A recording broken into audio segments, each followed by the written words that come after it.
Bună seara! Sunteți bine? Mulțumesc!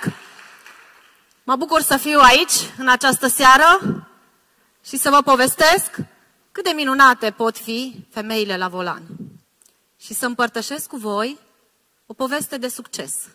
Women Rally, un eveniment inedit, un eveniment al meu de suflet, unic în România.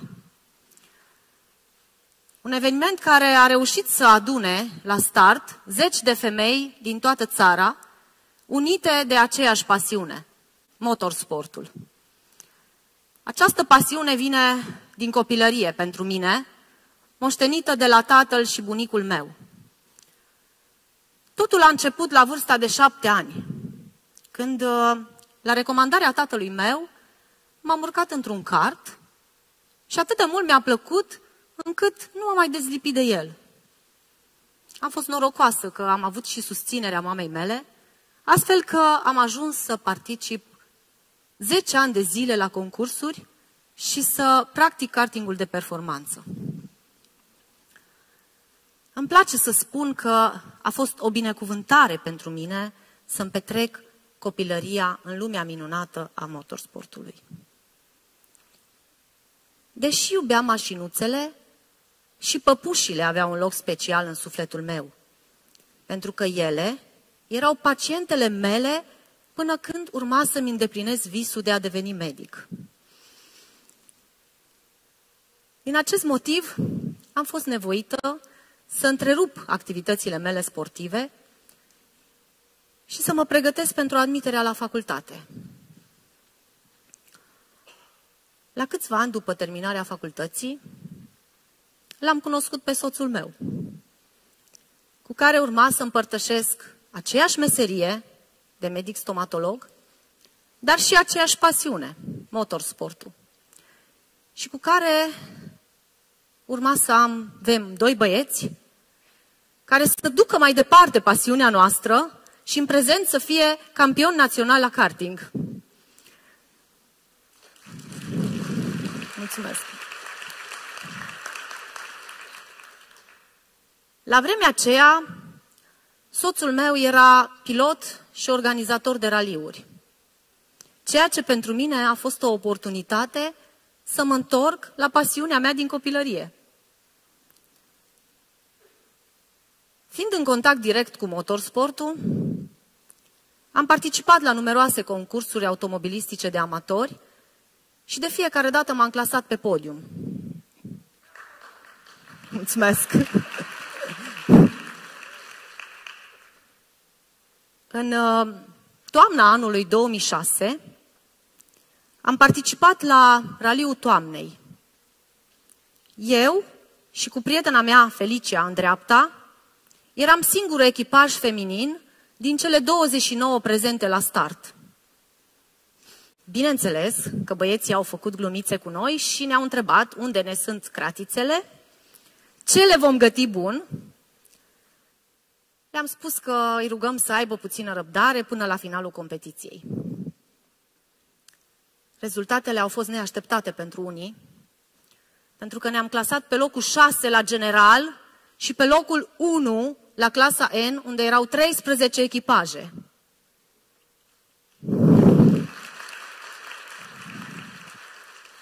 Mulțumesc!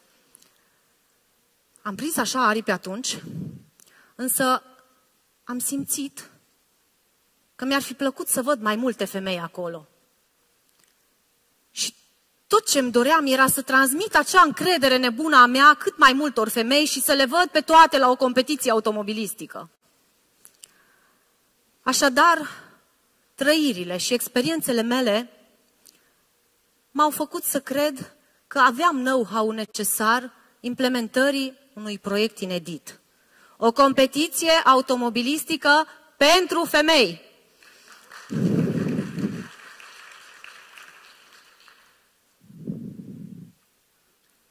Am cochetat destul de mult cu ideea și mă bucur că am avut curajul să ies din zona de confort, oferită de domeniul medical, și să cred în visul meu. Pentru că ia uite cum se întoarce roata În adolescență am renunțat la pasiunea mea pentru a-mi urma dorința de a deveni medic. Iar acum am renunțat la meseria de medic stomatolog ca să-mi urmez pasiunea.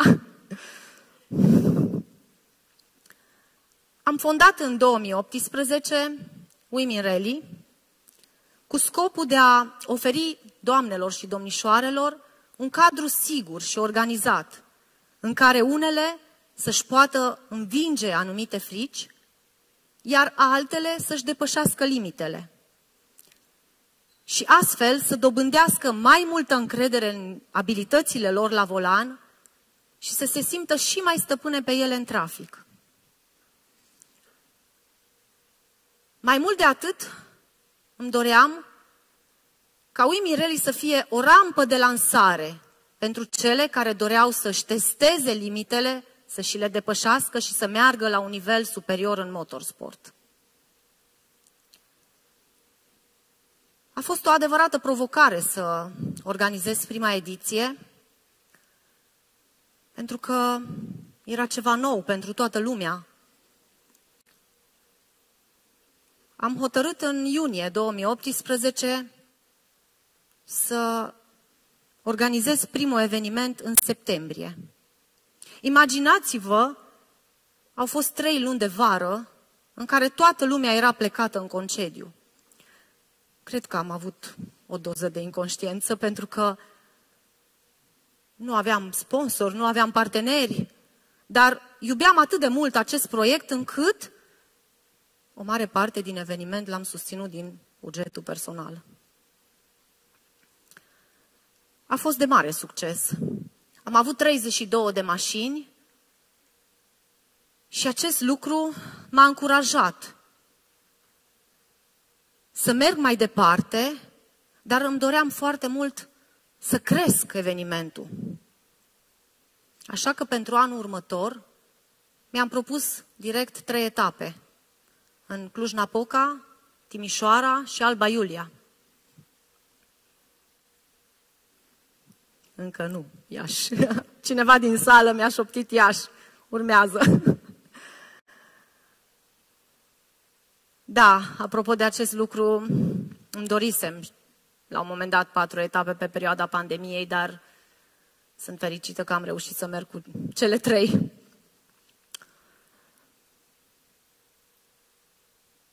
A fost o mare provocare, o mai mare provocare decât atunci când am început, pentru că nu mai puteam să susțin din bugetul personal 3 etape.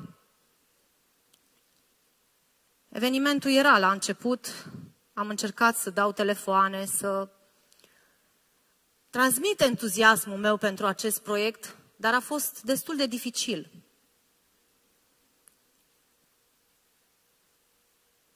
Ceea ce m-a ajutat să merg mai departe sunt 2 elemente.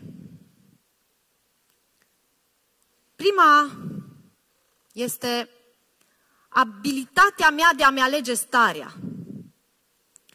Pentru că începusem să devin tristă, supărată. Dacă nu găseam sponsori, nu reușeam să merg mai departe cu visul meu. La ce bun că am organizat o etapă! La ce bun că primeam mesaje de felicitare din toate direcțiile dacă nu puteam să merg mai departe. Așa că începusem să fiu tristă, supărată și într-o seară m-am dus acasă și copiii m-au întrebat: Mami, ce-i cu tine? Nimic. Cum nimic? Te vedem că ești supărată.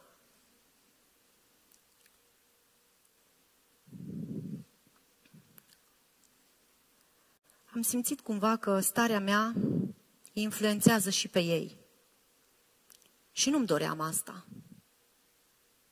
Așa că mi-am spus, nu am să las condițiile exterioare să-mi afecteze starea interioară.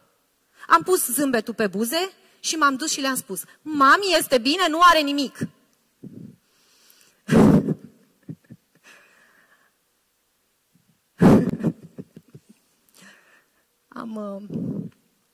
reușit să merg mai departe și aveam la un moment dat doi parteneri pentru 2 etape. Dar cel de-al doilea element care m-a ajutat să merg mai departe a fost perseverența. Pentru că o altă provocare pentru mine era faptul că pentru a 3-a etapă nu aveam sponsori. Auzisem de cineva că ar fi posibil, doar că acea persoană cu care trebuia să iau legătura, foarte multă lume îmi spunea că este o persoană greu de găsit, greu de abordat, că nu este deschisă la colaborare. Așa că mi-am zis, acum trebuie să-ți dovedești ție că poți. Am sunat, mi-a închis telefonul, am sunat peste 3 zile din nou, mi-a închis din nou telefonul, am trimis un mesaj. Am primit înapoi o adresă de mail unde să trimit prezentarea. Nu-mi doream asta, pentru că eu îmi doream să mă întâlnesc cu acea persoană, să-i transmit entuziasmul meu despre eveniment. Aveam convingerea că un simplu mail cu prezentarea nu face nimic. Așa că am trimis un mesaj înapoi, prin care ceream o întâlnire de 10 minute. Am rugat-o pe persoana respectivă să-mi acorde 10 minute. Mi-a spus că este foarte ocupată și pare rău, dar nu se poate. După 2 zile, m-am urcat în mașină și m-am dus la Timișoara. Când am ajuns acolo, am trimis un mesaj. Bună ziua, eu sunt în Timișoara și m-aș bucura mult să mi-acordați 5 minute. Cred că doamna a rămas surprinsă.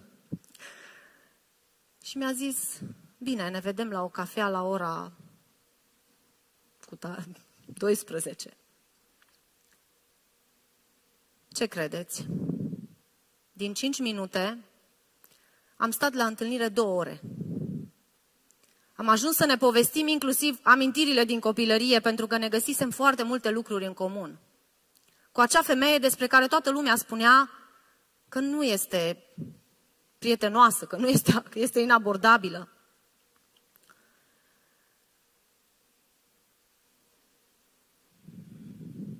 Am mers mai departe și cu aceste 2 elemente am reușit să-mi organizez în 2019 cele 3 etape și cu atât mai mult, chiar dacă a venit pandemia, am reușit să merg mai departe și în 2020 cu 3 etape și în 2021 la fel. Datorită faptului că Women Rally a luat o foarte mare amploare într-un timp foarte scurt, a devenit în 2019 campionat național recunoscut de Federația Română de Automobilism Sportiv.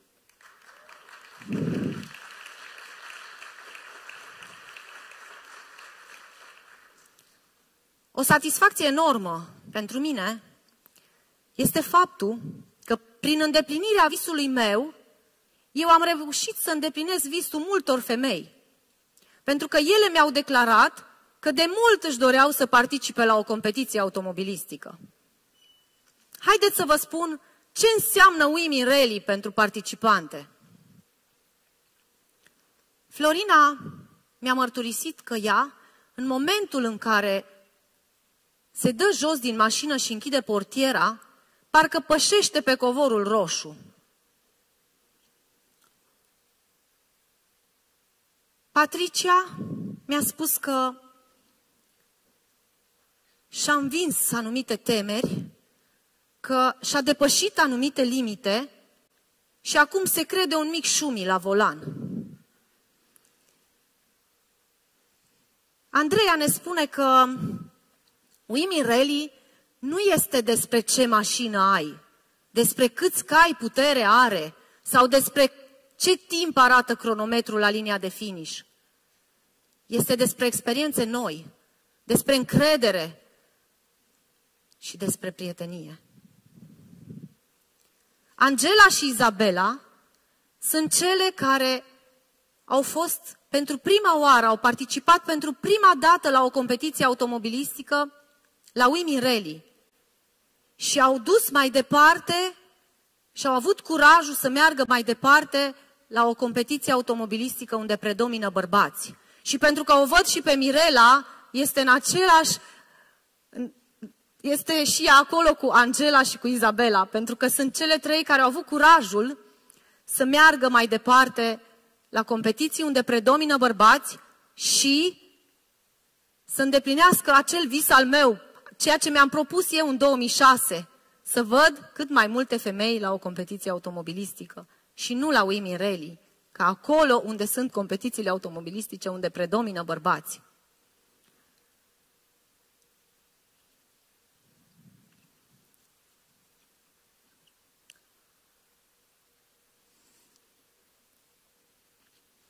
Astăzi sunt fericită pentru că am reușit să creez în jurul meu o comunitate autentică de femei puternice și curajoase, care se ajută între ele, care se încurajează reciproc.